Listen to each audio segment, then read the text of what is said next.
o Em Cartaz já vai começar. Você sabe que aqui é o lugar que mostra tudo o que acontece no mundo das artes. Queremos ver cultura e arte por todo lado. E assim o mundo fica muito melhor, né, Eric Johnson? Pelo amor de Deus. Pelo amor de Deus. Esse é o nosso desejo. Você pode ver o Em Cartaz aqui na TV Aberta São Paulo e na TV Com Brasil, nesses canais que vão passar aí embaixo. E transmitimos para todo o território nacional. Siga o programa Em Cartaz nas nossas redes sociais, inscreva-se no nosso canal no YouTube, lá você pode ver todas as entrevistas que a gente faz aqui no nosso programa, corre lá. Então sejam todos muito bem-vindos, o Em Cartaz está no ar.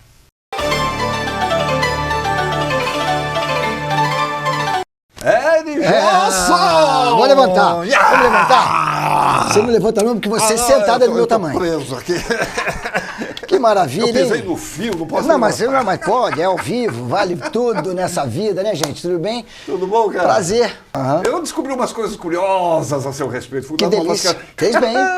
Deu ruim? Não, deu bom. Deu bom? Deu bom.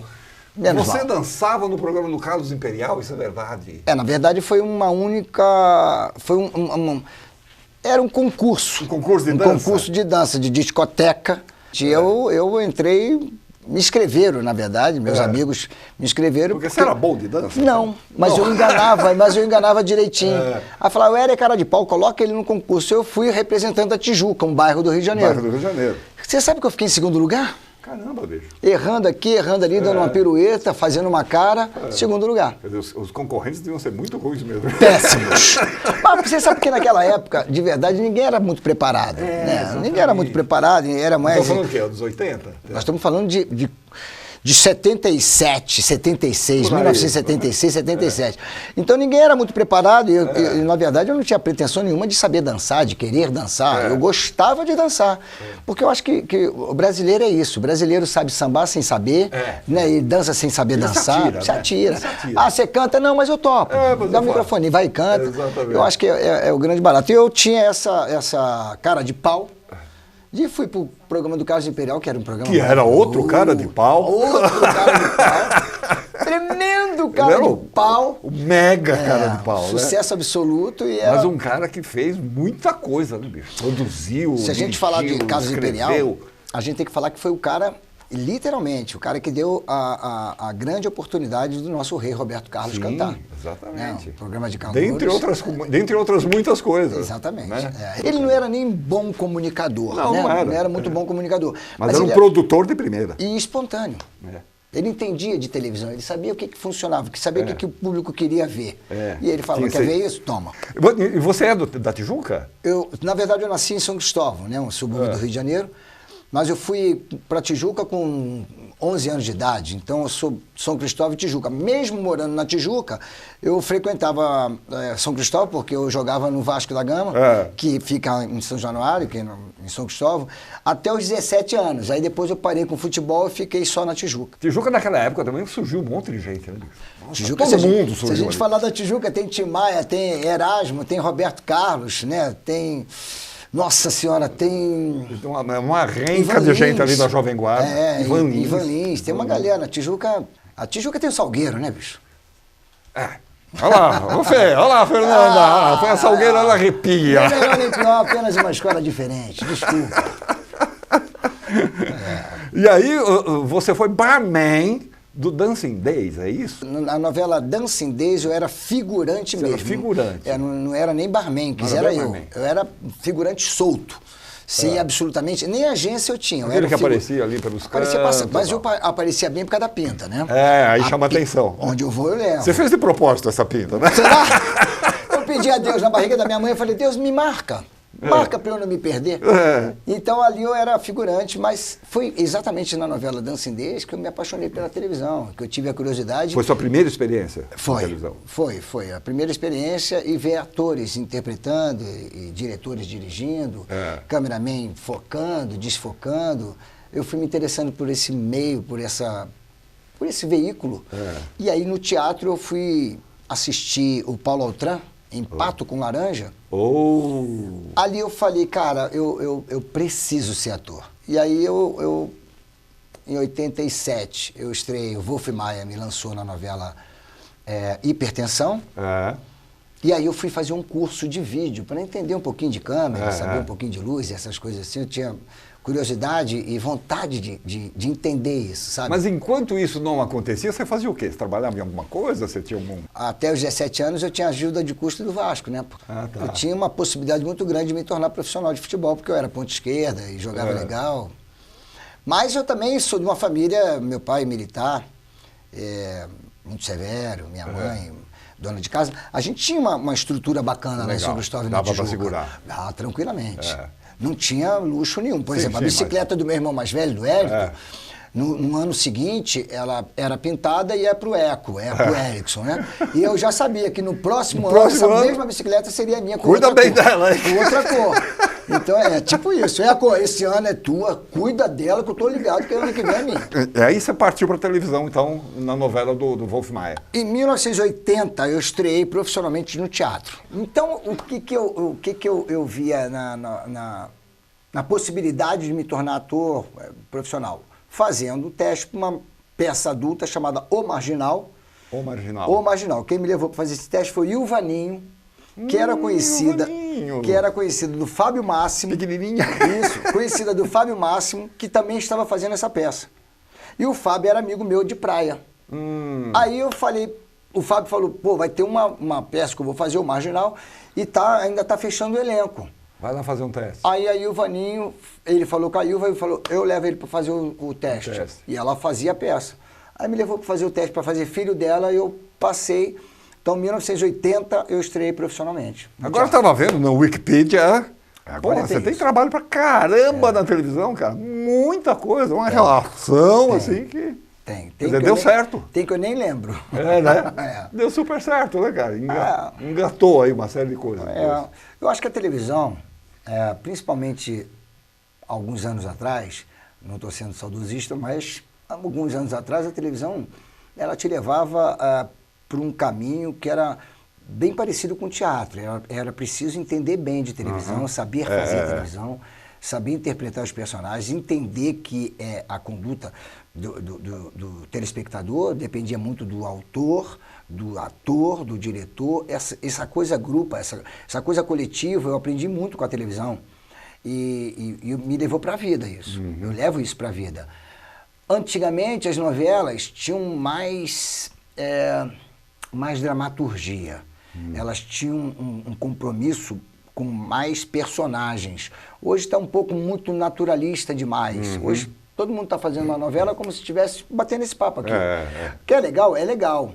Mas eu acho muito legal quando tem uns personagens que são de composição. Tem uma construção, né? Eu gosto disso. E na minha época, em 92, eu acho que foi a novela Barriga de Aluguel que eu fazia o Lulu.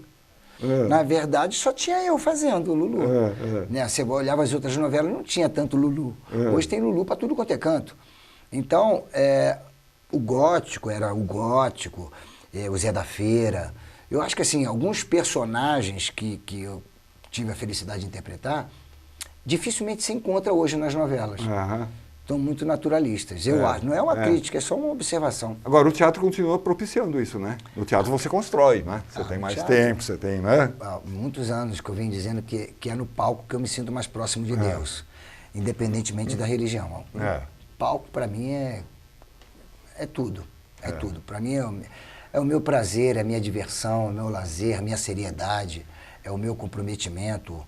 O palco, para mim, é um negócio que eu não sei explicar. Eu não sei explicar por que eu sei, mas eu sei. E essa coisa do público ali, né? Você sentir ali a reação naquele momento, né? Eu tenho muito respeito por todos, mas principalmente para quem... O meu respeito maior vai para aquela pessoa que sai de casa para me assistir sem saber o que eu vou fazer. Eu acho isso divino. A pessoa sai de casa para ir assistir, não sabe o quê, mas vai porque gosta de você, você tem que respeitar muito essa pessoa. Isso tem um valor, né? Isso tem um valor. E eu sempre... Ninguém me ensinou isso, mas desde que eu entrei em cartaz, na minha vida profissional, eu sempre tive essa responsabilidade. Eu sempre tive essa consideração, esse amor. Porque é amor. Porque A pessoa sai de casa, cara. E eu tenho certeza, ninguém acorda falando, hoje eu vou ao teatro. Ninguém faz isso. Eu acordei com uma vontade de ir ao teatro. Não. Você tá com vontade de tomar uma cerveja, tá com vontade de ir à praia, assistir um jogo de futebol, jogar bola, qualquer coisa. Mas ir ao teatro, você não tá com essa vontade. Então, se você vai, você tem que ser tratado com muito amor, com muito carinho. E, principalmente, quem oferece, está no palco, oferece para o telespectador ou para o espectador, tem que oferecer o que há de melhor. Respeito, talento, amor, consideração. Tem que enfrentar o público, enfrentar com tudo que você tem de melhor para oferecer. Enfrentar com amor. É uma batalha de amor. É de amor, né? É uma troca de amor. Tudo que você tiver, você vai enfrentar o espectador com tudo que você tem de melhor para oferecer. Bárbaro, muito legal, isso mesmo. E aí, como é que é? Eri Pinta Johnson Borda. Eri Pinta Johnson Borda. É porque a coisa de pintar e bordar, né? Pintar e bordar, E o Eri Pinta e o Johnson Borda. Eu acho que pintar e bordar é da minha geração. É da minha adolescência, é da minha infância. Fulano pinta e borda. Eu pintava e bordava. Eu pintava e bordava. E aí a vida me levou a fazer o Eri Pinta Johnson Borda, que sem dúvida nenhuma, de todos os espetáculos que eu fiz, de todos os trabalhos também em televisão, enfim, é o mais difícil para mim. É o mais difícil. Porque são vários personagens, porque tem as imitações, porque no meio de uma comédia eu tenho um papo muito sincero com Deus, eu mostro para as pessoas a minha intimidade em relação ao meu pai, minha mãe, que estão no céu. Quer dizer, tem um lance autobiográfico no meio, tem uma coisa... eu misturo realidade com ficção, né? Então tem muita coisa lá que você vai falar, será que foi com ele isso? Não, não foi, às vezes foi. E você acaba se identificando com várias cenas. Mas essa cena que eu converso com Deus em relação ao meu pai e minha mãe, para mim é um dos momentos mais lindos do espetáculo. Agora, esse espetáculo você já está fazendo há bastante tempo. Há muito tempo. Ele é o mesmo desde que começou ou ele vai sofrendo transformações, modificações? Nós estamos em cartaz, com temporada no Renaissance, todos os sábados 9h30. Estreamos no sábado, dia 3. Quem for amanhã, sábado, vai ver alguma coisa de diferente. Certeza. Isso é o outro encanto do teatro, né? Você vai mexendo aqui, mexendo ali, vendo reação. Mas isso eu tenho uma preocupação. Eu sempre tenho a pretensão de achar que você vai me assistir mais de uma vez. Sim. E quando você for na segunda vez, eu tenho que te surpreender. Então, quando eu entro em cena, eu entro para surpreender quem já me assistiu. Quem já viu. Eu tenho essa preocupação, uma coisa maluca. Agora, a estrutura do teatro, a estrutura da peça continua a mesma ou você vai fazendo essas modificações? Isso. Na interpretação mesmo, às vezes é a mesma cena, tudo igual, só que eu dou uma interpretação diferente. Você fala, cara, um tom diferente, um tom diferente, um olhar diferente, uma pausa diferente, alguma coisa de diferente vai despertar em você uma certa curiosidade, fala, cara, será que ele está fazendo? Tá diferente, ele fez. Você vai ter algum momento que você vai falar que está diferente. Agora é um encadeamento de histórias, de personagens, eu faço um narrador que conta várias histórias, essas histórias vão se interligando. E são vários personagens que vão encontrando. De repente tem um bêbado, que ele está bêbado, aí ele vai embora e acaba encontrando outro bêbado. Então tem um diálogo dos dois bêbados. Os dois bêbados conversando. Aí um de um jeito, outro de outro. Aí eles vão conversando, tem a história deles, até que vai para casa da mãe dele, de um deles, aí vira mãe, e as coisas vão acontecendo. O Roberto Thalmann, que dirigiu o espetáculo, falecido Roberto Thalmann. Grande Roberto Thalmann. Grande. Ele virou e falou assim, cara, a gente tem que fazer um negócio que você possa fazer tudo o que você faz pra gente no palco. Alguém tem que escrever isso. Aí eu falei, nossa, Roberto, quem vai escrever isso? Ele falou, você. Eu falei, eu? E assim, isso falou lá atrás. Aí eu vim para São Paulo, não sei quem, encontrei o Jairo Matos. Que é Jairo Matos! Maravilhoso. Acabaram de roubar a terceira moto dele, cara. É mesmo? É mesmo. Ele tá arrasado. Tadinho. Mas vai comprar outro. Vai comprar outro. É talentoso. E o Jairo foi o primeiro a dirigir.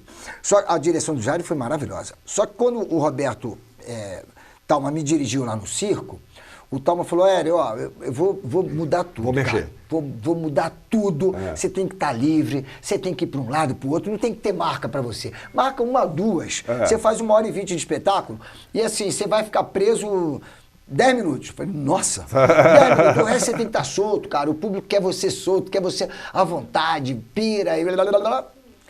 E é verdade, cara, é tudo, sem comparações. Sim, claro. Mas o Talma me deixou extremamente livre para contar as histórias da maneira que eu já contava, só que livre. Aí o público vem mais espontaneamente. Espontaneamente. Vem mais espontaneamente e vem uma parceria comigo. Vira uma parceria. A gente tem uma conexão de parceiros mesmo. Eu acho que chega um determinado momento, e é muito rápido, graças a Deus, que o espectador participa. Ele participa muito rápido. Entra no jogo. E eu já começo com uma música, meio que reciclando na minha cabeça, né? Eu estou fazendo uma coisa, que loucura, como é que é a vida? Tem certas músicas que me tocam de um jeito que eu falo, essa música me representa. E quando o começo do espetáculo, eu entro com um depoimento musical. Eu falo, eu já passei por quase tudo nessa vida. Em matéria de guarida, espero ainda a minha vez. Eu confesso que eu sou de origem pobre, mas o meu coração é nobre. E foi assim que Deus me fez. Deixa a vida me levar, vida leva eu. Deixa a vida me levar, vida leva eu. Deixa a vida me levar, vida leva eu. Sou feliz e agradeço por tudo que Deus me deu, dá e dará, porque eu sou um homem de fé. Aí a galera já ganhou. Aí já ganhou. Quem se identifica com a fé fala. Claro, já ganhou. Cara, né? Qual é o brasileiro que não se identifica com a fé, né, cara? 99,9%. Independentemente da religião. Sim, exatamente, independente da religião. Com todo respeito. Eu acho que a gente tem 2 fotos aí suas. Uma de quando você era nenê. Ah, não é. Essa foi lá no circo, então já a direção do Roberto Talma. Essa aí já foi. Mas é antiga essa foto. Né? Foi em 2000 e... 2000 qualquer coisa. Talvez. Quer dizer, logo depois que o Roberto Talma mexeu na estrutura da peça. Talvez 2013. Eu queria ser um palhaço de circo. E, por coincidência, o Talma queria também ter começado no circo. O Roberto Talma, ele falou, cara, coincidência, eu também queria ser do circo. Eu falei, eu queria ser um palhaço. E aí ele falou, vamos fazer um trabalho juntos no circo, já que a gente não teve oportunidade profissionalmente. Eu falei, vamos gravar um DVD? Vamos gravar um DVD? Eu falei, vamos. Aí, nessa, ele falou, vamos mexer na peça. Você frequentava circo na infância ou não? Já tinha? Eu frequentava, não frequentava. Mas eu fui umas 2, 3 vezes em circo. E eu achava incrível, mas eu achava incrível eles irem embora. Essa coisa do nômade. Cara, eu falei, cara, eles vão embora, aí vão chegar em outra cidade. Eu falei, monta tudo de novo. Aí eu acho que muito por causa do circo, por causa dessa coisa de adolescente, infância, é que eu falei, cara, eu quero viajar muito o Brasil com teatro. Eu viajo muito o Brasil com teatro, eu amo viajar. Eu amo ter, mais do que ficar em cartaz, com todo respeito, é viajar o Brasil. Porque se eu chego numa cidade e essa cidade não foi incrível, tem a próxima. Se for incrível, ela me leva a acreditar que a próxima vai ser mais incrível ainda. Então é um barato levar cultura, entretenimento, levar o seu talento, a sua arte para o Brasil inteiro. E essa coisa nômade do circo mesmo, também. Né? Vamos lá, vamos para outra. Total. É muito bom. Agora você está fazendo lá no Renascense, no Teatro Renascense, que fica ali na Alameda Santos, dentro do hotel, maravilhoso. Exato, maravilhoso. Tudo é maravilhoso lá. Ali é uma coisa, Tudo maravilhoso. E um público também maravilhoso. Todos os sábados, 9h30 da noite. 9h30 da noite, tá. E já, na sequência, você já vai fazer temporada em outro lugar ou vai viajar? Por enquanto não. Por enquanto não. O que vai acontecer agora? Tem eleição. Sim. Depois, em novembro. Outubro é eleição. Aí vai ter segundo turno. Acabou a eleição, vem um negócio chamado Copa do Mundo. Que a Copa do Mundo acaba em dezembro. Que já vem o Natal. Depois veio o Réveillon. Viu? Ou seja... Emendou tudo, né? Então eu acho bem prudente ficar em cartaz setembro e outubro.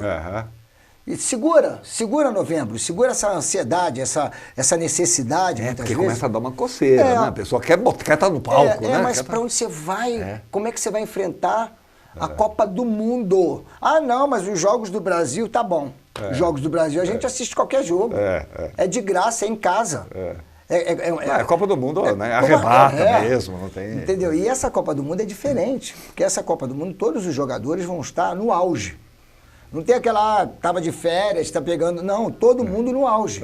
Então, vai ser uma Copa do Mundo bem pegada. Eu acho que as pessoas vão literalmente assistir os horários loucos. Ah, não, mas o jogo é à tarde. Quem é que vai pro teatro à noite? Depois do jogo, né? E o cara já tomou uma cerveja. Não vai forçar essa barra. Não vai forçar essa barra. Agora, você faz imitações, né? Você faz Romário, Evandro Mesquita, Caetano Veloso, Neyla Torraca, Alexandre Frota, Marília Pera, Roberto Loba, o Papa. É preciso, na vida de todos vocês, do Brasil e do mundo, em nome do Pai, do Filho, do Espírito Santo. Amém.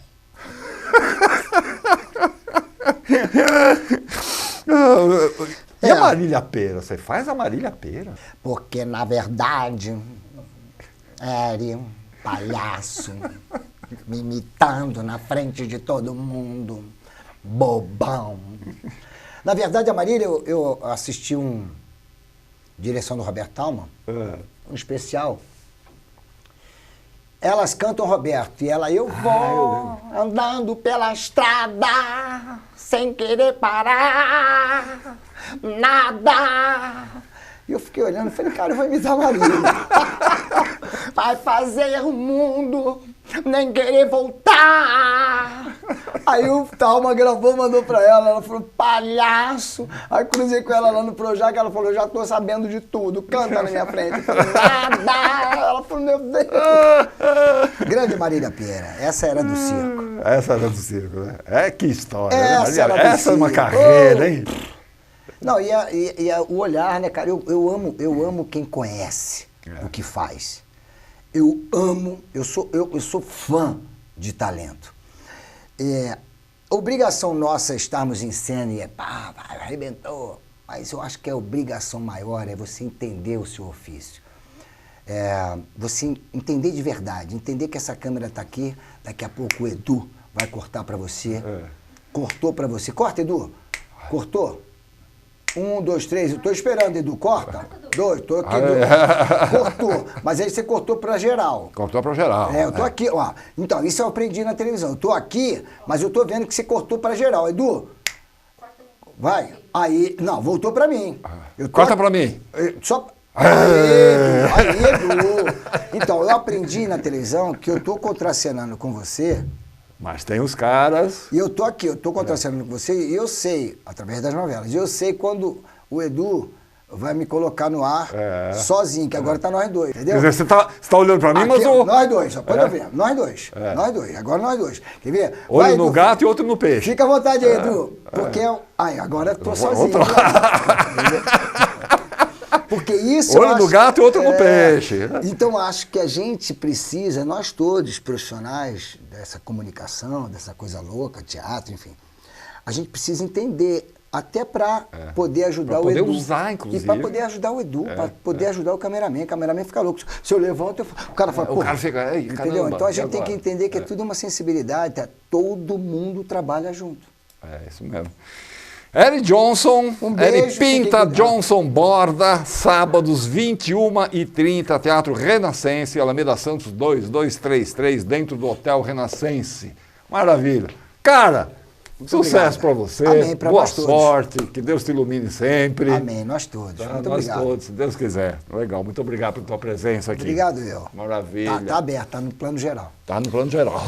Deixa eu ver agora. Agora eu vou falar pro Edu. Edu, bota em mim agora. Aê, ó. Já vi que tá. Vamos falar um pouco de cinema.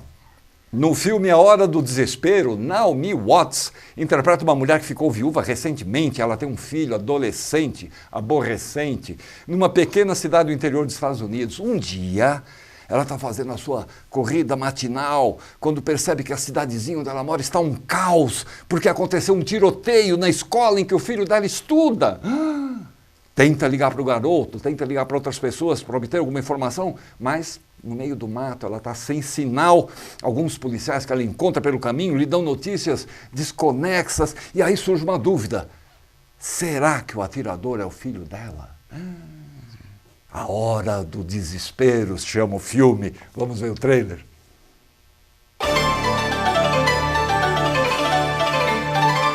We could do family night tonight. Movie, dinner.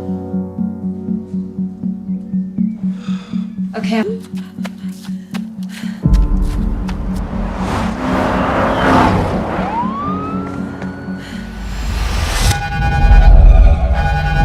Marion County has been placed on lockdown due to an ongoing incident. 5 miles from home. I don't have a car, and tell me what's happening.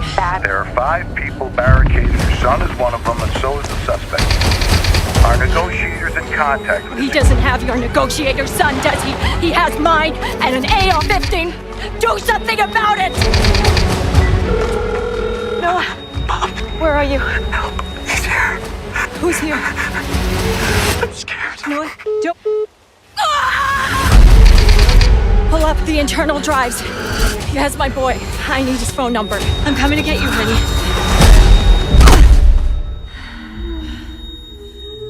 He's a good kid. Mrs. Carr, this is Detective Ed Paulson. There's been a new development. Unknown number. Who is it? My son's there with you. You're lying. You're the police. No, I'm his mom. Tell me how I can help you. SWAT has entered the East Wing. Oh my God, please hurry. Please help me. Who are you talking to? What? Who are you talking to? You. You're a liar. You're What? the police. No, Who's I'm out not there? the police. Tell me where he is!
Luiz Silva, Tudo e aí, bem? cara? Como é que Prazer. É? Beleza?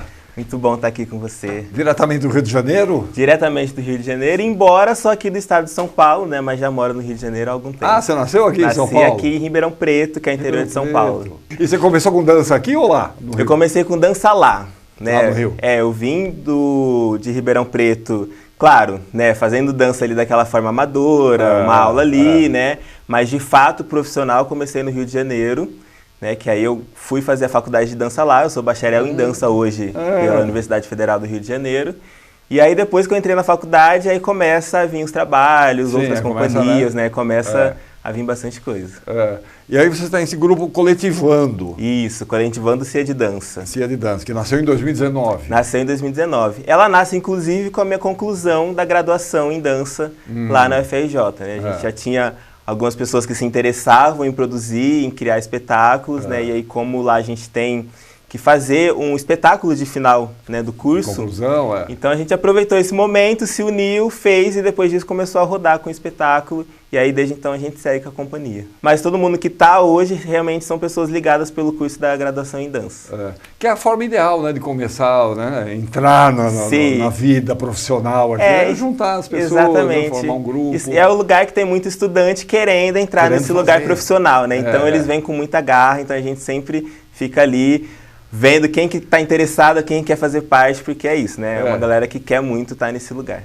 Aí vocês montaram esse espetáculo que chama Naízes. Naízes. Isso. Quando eu recebi o release, falei, acho que deve ser Raízes. Não, é Naízes. Naízes. O que é Naízes? Então, no nosso processo, a gente tem um processo de laboratório, de pesquisa que a gente faz antes de começar a criar o movimento do espetáculo em si, né? E a gente teve muito debate nesse momento de pesquisa, conversar muito sobre as nossas histórias, né, sobre tudo que está atravessando, e a gente escreve muito nisso. Então a gente conversa e depois escreve, pega palavras e junta, né, assim, nesse lugar mais poético mesmo da escrita. E uma das palavras que surgiu foi Naízes, quando a gente conversava muito, em um ciclo que a gente conversou muito sobre as nossas raízes, as nossas memórias, e sobre o lugar que a gente está, a nação, a nacionalidade que a gente tem, né, sobre esse país. E aí o Naízes foi uma palavra que surgiu dessas nossas escritas. A gente criou e aí a gente viu essa palavra e falou, acho que esse é o nome do espetáculo. Meio nação, meio raiz. Que tá ali nesse caminho da memória, da ancestralidade, né? E aí foi, depois disso a gente nunca mais esqueceu o Naízes, pra mim ele ficou e aí... É um neologismo. É isso. Agora, o espetáculo narra uma história, narra uma origem, como é que é a coisa? Então, o espetáculo, ele surge muito de um diálogo sobre o corpo preto na periferia. Né? Então, eu e o Pedro Áviles, que é outro dançarino do espetáculo, a gente fala muito sobre a nossa própria história nos caminhos que a gente tem. Ambos moramos em zonas periféricas do Rio de Janeiro, né? Que é a Zona Norte e a Zona Oeste do Rio. E a gente começa a questionar muito esse espaço, como que a gente atravessa muita coisa nele, passa muita coisa, né? Tem uma batalha, mas também tem momentos de alegria, tem momentos que são prazerosos, né? E a gente começa a discutir sobre esses momentos e como eles nos formam hoje, né? A gente passa desde a infância tudo isso, embora eu não no Rio de Janeiro, mas até em Ribeirão também passo na periferia desde a infância. E aí no espetáculo ele surge um lugar que a gente fala assim, tá, a gente passou por tudo isso, mas a gente quer mostrar isso através da nossa arte, né? Então aí a gente começa esse processo de construir esse espetáculo a partir dessas temáticas que estão presentes no nosso dia. Porque as pessoas não se dão conta muitas vezes que um espetáculo de dança ele tem uma dramaturgia. Tem uma dramaturgia. Tá ali, está embutida no corpo do ator, no corpo do dançarino. Tal. Exatamente. Existe uma dramaturgia. Está sendo contada uma história, né? Não é simplesmente um movimento estético, né? E às vezes deve surgir interpretações que você às vezes nem imaginava. Sim. É legal que a gente fez antes da estreia aqui uma temporada mostrando para algumas pessoas que são críticas, que acompanham o nosso trabalho, né, como um ensaio aberto. E é muito legal o feedback porque é exatamente isso que você está falando. Tem pessoas que vêm e falam muito sobre uma característica e falam aquilo de uma forma tão intensa, mas tem outras que vêm e falam sobre outra completamente diferente, né? E é muito legal isso, porque a gente vê que para a pessoa realmente foi uma identificação genuína para ela, assim. Ela olhou aquilo e se identificou muito. Então, pra gente tem a ver com a história de vida do espectador. Exatamente. Aí eu ia falar isso, que pra gente, mais do que as pessoas entenderem o que foi pra gente somente, é também as pessoas entenderem como é pra elas, né? Assistir. Então, a gente ter essa conversa que acontece para além desse momento que está ali, né? Porque a pessoa que se identifica, ela vai sair dali e vai ficar lembrando disso por um tempo. Legal. A gente tem umas fotos, aí nós estamos falando do Naízes, que vocês estão fazendo lá na Funarte, no Complexo Cultural Funarte, na Alameda Norte, ali no centro, pertinho da estação Santa Cecília, da estação Marechal Deodoro. Fica ali mesmo. Olha que legal. Aí, quem está com você? É o Pedro Áviles. É o Pedro Áviles. Que é outro dançarino comigo. Tem sei lá como perguntar isso direito, tem uma base em cima de dança de rua, em cima de dança, que tipo de... Tem, a gente chama de linguagem, né, que a gente utiliza. Essa é a palavra que eu estava procurando. Exatamente, a gente utiliza linguagens que vêm de danças urbanas, né, danças derivadas da rua. Então tem o hip hop, o house dance, né. Enfim, tem linguagens, é porque dança de rua é muita coisa, né? Então, assim, a gente vai passando por algumas coisas, mas todas elas vindo dessas danças urbanas que a gente tá ali presente na periferia. Agora, tem um poema, tem um texto poema. Que é tem um narrado. texto poema, ele tá dentro da nossa movimentação. Ele não é narrado como nas peças teatrais, né, no monólogo ali, mas ele aparece em alguns momentos da nossa dança. Pontuando ele, exatamente. E ele nasce também desse processo de pesquisa que a gente faz, que a gente conversa, que a gente escreve, né? Então nasce também desse processo que a gente troca muito e escreve muito sobre as nossas histórias, sobre as nossas passagens pelo dia, né? E a criação musical, que foi o Luiz Silva que fez? A criação musical foi o Luiz Silva, que por acaso sou eu. Eu venho de uma família de músicos, né? Meu pai, ele é músico, meu irmão, ele tem uma gravadora de música. Então, acaba que, embora eu vim pra dança, tem muito de música em mim, né? Então, a gente fica sempre nesses dois lugares. E aí, eu gosto muito de pensar que a música, ela também faz parte desse processo de construção, tanto quanto movimento, né? Então, quando a gente começou a estruturar um pouco, vamos agora para a música, então a gente parou um pouco, entendeu o que a gente queria de sonoridade para o espetáculo, né? E aí eu vou compondo isso a partir do que a gente vai tendo de ideia ali, né? Eu, o Pedro, a Rafa que faz a nossa composição de pesquisa. Vai saindo do processo. Vai saindo do processo, né? A gente fala, nossa, tem essa textura, tem essa ideia aqui de som que acho que é interessante, assim, e aí eu vou compondo a partir desse momento. Agora tem uma coisa curiosa, que, por exemplo, modernamente, de uns tempos para cá, tem havido protagonismo dos dançarinos negros, né, e dos dançarinos masculinos, né? Que era uma coisa que na dança sempre foi olhada de uma forma... O dançarino masculino, o homem na dança era meio que acessório, ele apoiava a mulher, né? Ele ficava em torno. E hoje não, né? Hoje, quer dizer, há uma força muito grande, né, do homem na dança e do negro na dança, né? Pra gente, assim, é uma conquista, inclusive, essa temporada, porque é isso, assim, a gente reconhece que de um tempo pra cá a gente tem conseguido estar em espaços que normalmente a gente não estava, né? Então esse espetáculo, inclusive, ele fala muito sobre o Corpo Preto, porque foi um momento que a gente estava de... Vamos falar exatamente sobre isso, sobre esse corpo que a gente está colocando, né? E não só sobre vamos escolher uma temática e pesquisar ela, né? Então, é realmente uma conquista pra gente, mas assim, não só pra gente, porque realmente na dança, principalmente nas danças que não são as clássicas, né? O balé, né? Que vem de outras linguagens, é uma conquista estar em espaços que às vezes antigamente não tinham tanta abertura para isso, né? Não, e é legal porque que traz uma nova dramaturgia. Exatamente. Assim, né? O olhar do artista periférico, preto, é um olhar muito diferente de um outro artista que está em um outro espaço, né? Em um outro tipo de linguagem que ele passa, né? Então, realmente traz outros respirares, né? Outras coisas para a galera se identificar e ter ideias, né? Sim. É um frescor. Exatamente. Que aparece, assim, de repente. A gente tem um vídeo aí, nós estamos falando do Naíses, da companhia Coletivando, companhia de dança, que está em cartaz lá no Complexo Cultural Funarte, na Alameda Notman, sexta e sábado às 7 da noite, domingo às 6. Relata um pouco para a gente o que está acontecendo. Essa é uma cena mais no início ali do espetáculo, que eu tenho uma interação com ele, aí já é um solo do Pedro Aves que ele faz, né? E aí nas cenas eles vão cruzando um pouco, de momentos que somos nós dois, momentos que são individuais, né? O trabalho, ele tem muita coisa que tem uma pausa, assim, de uma respirada, porque tem momentos que a gente fala de coisas mais tensas, né? Então a gente respira um pouco mais. Ali a gente está num momento mais de embate, né? Que é isso, um momento mais tenso do trabalho. Então o trabalho, ele vai passando por esses momentos, essas nuances, assim, diferentes. Forte, enérgico? Bastante. Inclusive, o Pedro, ele é um pesquisador do Wecking, que é uma cultura e uma dança que utiliza bastante o braço e bastante a expressão, né? Como chama? Wecking. Wecking. Isso. E utiliza muito a expressão e muito, muito, muito braço, assim. Então a gente tem muito isso presente no espetáculo também, o gesto, a expressão. Engraçado e curioso. Quer dizer, existe toda uma série de ramificações. Existe. Né? Que o público leigo, às vezes, não tem a menor ideia. Né? Exatamente. Quando a gente fala de danças urbanas, né, a gente costuma falar que é um guarda-chuva, que embaixo dele tem várias outras danças, né? Porque é isso, assim, é um termo gigante, mas a gente for colocando cada uma, tem o wag, tem house, tem o hip hop, né? Tem o passinho, né? Então, vão tendo várias outras danças que a gente chama a grande família das danças urbanas. Eu sempre tenho essa curiosidade de saber. Você tem uma história para contar, digamos, você tem um fato, um momento, uma coisa. A movimentação vai surgindo a partir de um texto que está na tua cabeça, ou a coisa acontece ao contrário, a partir do movimento você gera uma história? A gente faz muito laboratório, que é o momento que a gente para, aí tem uma temática que a gente escolhe ali, hoje vamos pesquisar um pouco sobre isso, e a gente movimenta o improviso, né? Ou às vezes tem um som, às vezes não tem, mas a gente improvisa de acordo com aquela temática.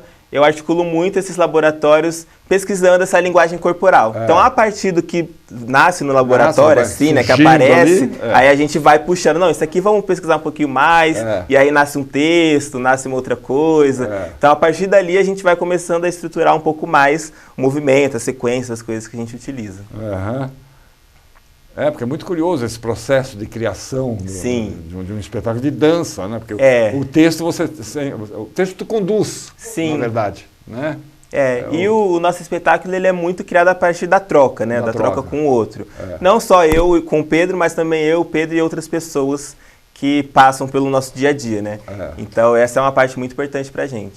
Então vocês ficam lá até o dia 1º de outubro. O Complexo Cultural Funarte fica lá na Alameda Norte, 1058, é muito fácil.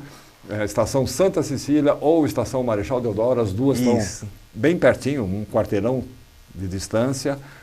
Sexta e sábado às 7 da noite, domingo às 6.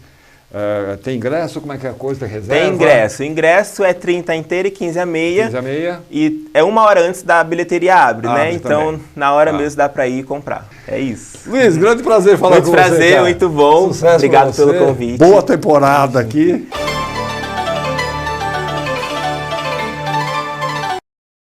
Fernanda Stefanski. E aí, menina? Tudo bom? Tudo ótimo. Stefanski vem da onde? É húngaro? Polonês. Polonês. Papai, mamãe? Mãe. Minha mãe é Serwinski Stefanski, mas para mim veio só o Stefanski. E o André Zurawski? André Zurawski também é polonês. Também é polonês.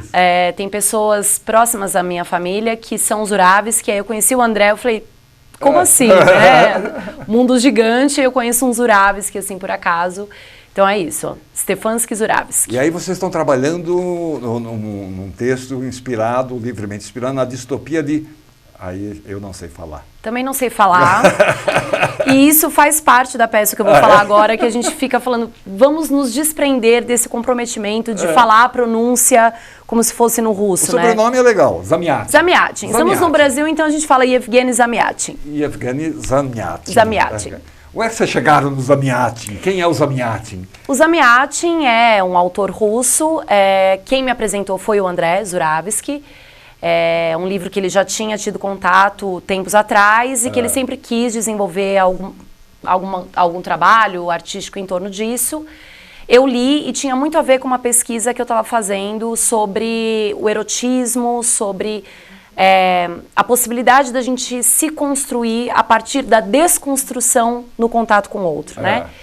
E aí, esse livro é a primeira distopia da literatura, é considerado a primeira distopia. Ele abriu o caminho para o Orwell, né? Enfim, tem ali o Orwell se inspira, o Huxley também, né? Admirável Mundo Novo, 1984. Mas ele é anterior a esse pessoal. Isso, ele foi o que inaugurou esse gênero. E, inclusive, o Conto da Aia, mais recente, né? Da Atwood, também tem...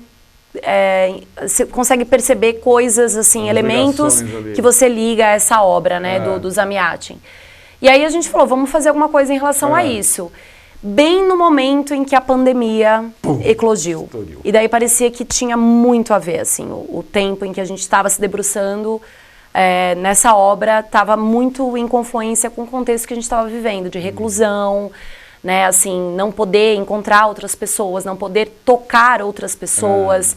Tinha muito a ver com o ambiente desse estado totalitário do romance do Zamyatin. Quer dizer, na época que ele fez, o enfoque dele, a ambientação dele era o totalitarismo. Um lugar, né, esse estado único, que se chama estado único, onde existem apenas cidadãos números. Não existe individualidade, são todos iguais, números. Não tem privacidade, todos vivem em apartamentos de vidro, Então, tudo é exposto o tempo inteiro e vigiado. E eles têm direito a apenas 1 hora pessoal por dia, onde eles podem baixar as cortinas dos seus apartamentos e viver a intimidade. Que é exatamente o tempo do espetáculo. Com as paredes fechadas, né? E as cortinas fechadas, essa 1 hora de intimidade. Que se abre, e é nesse momento que eles podem se relacionar. Isso, exatamente. Fazer algo dentro dessa hora pessoal. O que é essa hora pessoal? O que cabe nisso? Foi uma das investigações que a gente fez para construir a peça. Isso gera o quê? Uma espécie de ansiedade? Precisamos curtir essa 1 hora? Precisamos fazer alguma coisa nessa 1 hora? Precisamos aproveitar essa 1 hora? Tem isso. Acho que faz parte, né? Esse recorte temporal, ele dinamiza, né? Dá uma dimensão maior. Uma adrenalina, assim. Temos só apenas só esse momento para a gente ficar sozinhos. Fazer o que a gente quer fazer sem estar sendo, né, vigiados. Então, a gente fez uma investigação muito profunda em relação a isso, o que são as intimidades, os espaços de intimidade, o que é o íntimo, o que a perda da intimidade faz nas relações, individualmente, nas relações, tudo isso a partir desse romance aí do Zamiati. Esse romance está publicado em português? Sim. Eu vou atrás. Sim. Vou ler. É maravilhoso. Fiquei encantado com essa história. E lendo o livro, a gente, assim, você começa a observar, aquele filme, então tem a ver com isso. Tem um filme que é o THX. Sim, eu lembro, do George Lucas. Isso, exatamente. Lendo o livro, você fala, acho que tem algum diálogo acontecendo, ainda que não tenha sido mencionado, mas tem muito a ver com o livro. Assim. Agora, vocês fizeram um espetáculo especificamente para o ambiente do Oswaldo de Andrade. Sim. Da Casa de Cultura Oswaldo de Andrade, Oficina Cultural Oswaldo de Andrade. Exatamente. A gente ensaiou todo o processo lá, né? Toda a peça foi feita lá. E a Oswaldo está passando por uma reforma. E isso acabou entrando na dramaturgia. Esses últimos instantes de um espaço que vai ser demolido ou que vai ser transformado. Porque no romance, eles têm um olhar, né, essas personagens que estão nesse futuro distópico, olham para o passado que somos nós, como uma civilização que estava prestes a colapsar. Então esse colapso de uma civilização, o colapso de uma edificação, esses segundos antes de algo ruir, tem muito a ver também com a realidade desse espaço do Oswaldo de Andrade, que está sendo totalmente reformado. Algumas estruturas que no dia a dia ficam invisíveis, aparecem. Tubulações, essa intimidade da construção também, né? Então isso entrou na dramaturgia. E aí vocês construíram uma dramaturgia a partir dessa ideia, então? Exatamente. O que é? Um casal? Como é que é a coisa?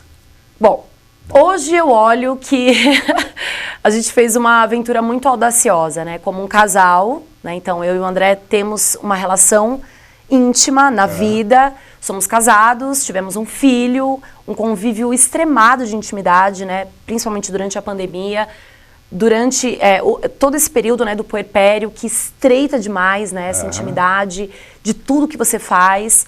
E aí, em meio a todo esse aprofundamento da intimidade, a gente fazer uma peça juntos, onde a gente escreve, dirige e atua. Cadê a gente, né? Foi uma fusão mesmo, assim, muito grande, e isso tem um impacto, né?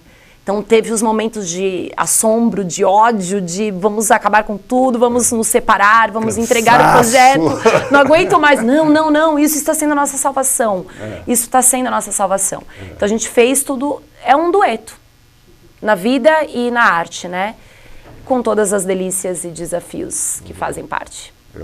O ensaio vocês faziam na sua casa ou vocês faziam já no espaço da Oswaldo? Tudo. Teve uma parte que foi estudos e aí era no quarto, né, vendo filmes e referências e livros, e uma boa parte da escrita foi num quarto. Depois uma parte da escrita foi numa casa.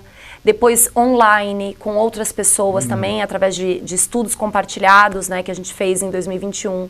Depois gravações assim na rua, no hospital. Então são fragmentos ao longo desse percurso de 2 anos que fizeram a dramaturgia, né? Você está falando, vamos dizer, fotografias, vídeos, tal, isso entra na peça ou isso foi referência para o trabalho? Isso foi referência, quase entrou, foi censurado, tem muito vídeo que não entrou. Quando você fala foi censurado por vocês. Sim. Porque, e a gente está frisando esse termo, a censura, para fazer um diálogo, um ponto de contato com o Zamiati. Correto. Então, nesse estado totalitário, existe uma censura. Sim. Todo Estado totalitário tem uma censura. Aliás, talvez seja o aparelho mais forte de um Estado Exatamente. totalitário. Esse controle. O controle da informação. Né? O que entra, o que passa, o que não entra, o que não passa. Então, a gente está falando, né, é a obra que nos norteou, mas o que seria para a gente essa distopia? Então, a gente puxou para a intimidade. Ao invés de ter algo lá fora que censura o trabalho, eu, como criadora, também censuro. E investigar os porquês. Por que eu censuro isso? Que eu censuro? A gente foi por esse caminho. Nós temos as fotos aí pra gente ver. Nós estamos falando do espetáculo Nós, que está sendo encenado lá na Oficina Cultural Oswald de Andrade. Cadê as fotos pra gente ver? Essa foto é numa sala, são as salas que ficam no andar superior. Essa sala está sendo reformada. Então a gente fez essa sessão de fotos já no processo de transformação dessa sala. E a gente ficou muito numa dúvida se a gente apresentaria o espetáculo na sala, no espaço cênico, onde de fato está sendo, ou nessas salas. Porque essas salas, elas têm assim, um ambiente muito... o concreto, né? São paredes de concreto, piso de concreto, fazia muito... A gente sentia que era o que a gente queria construir enquanto atmosfera. Certo. Mas depois mudou, a gente... Não, o que queremos é esse espaço íntimo e quente da sala de teatro. Esse olhar, existe um mundo lá fora, enquanto a gente está aqui dentro. A gente pesquisou muito isso, né? Essa confluência entre o íntimo e o privado e o público, né?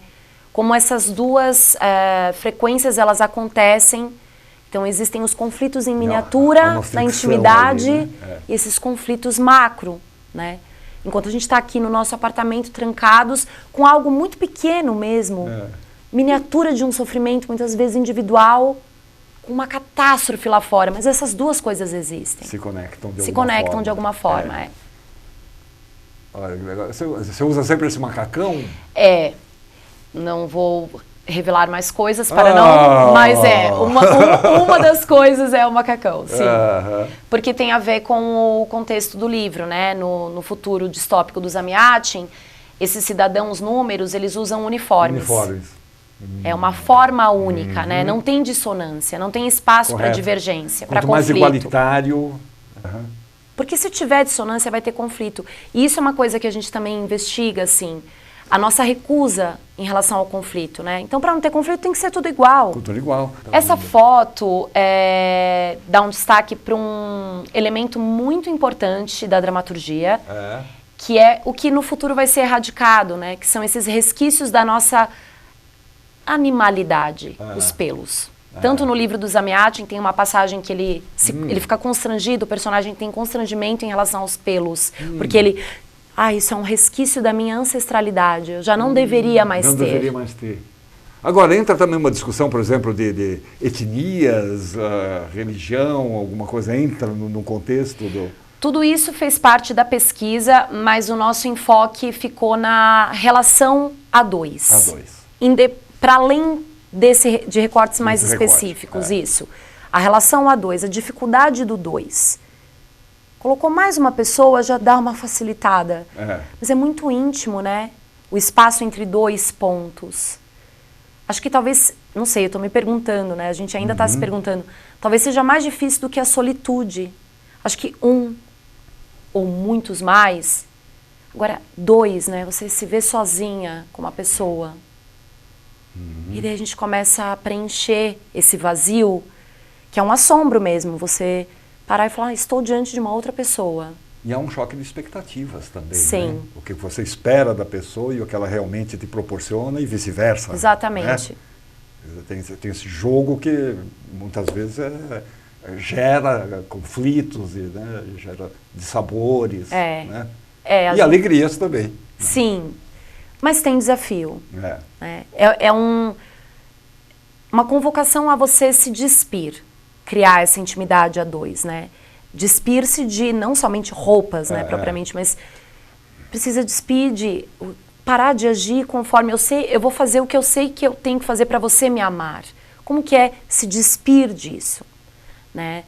Desse imperativo de conquistar o tempo inteiro a outra pessoa. Como é se colocar numa postura mais de absorção e menos impositiva. Impositiva, exatamente. Espaço é uma palavra que tem tudo a ver, né? espaço. Espaço. Espaços vazios. Aham. Né? Esse nosso desespero mesmo, né? Diante do vazio, o espaço vazio. Um minuto de silêncio compartilhado, isso é muito íntimo.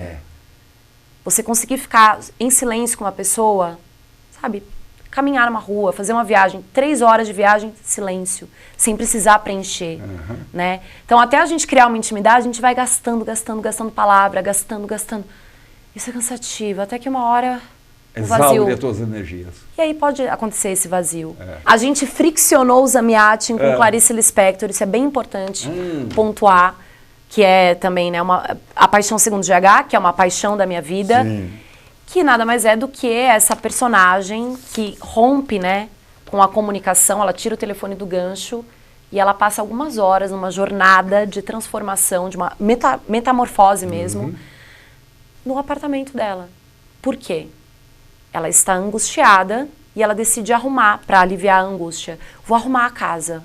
E aí quando ela vai para o primeiro cômodo, onde ela imagina que está a maior bagunça, não tem nada. É um quarto vazio.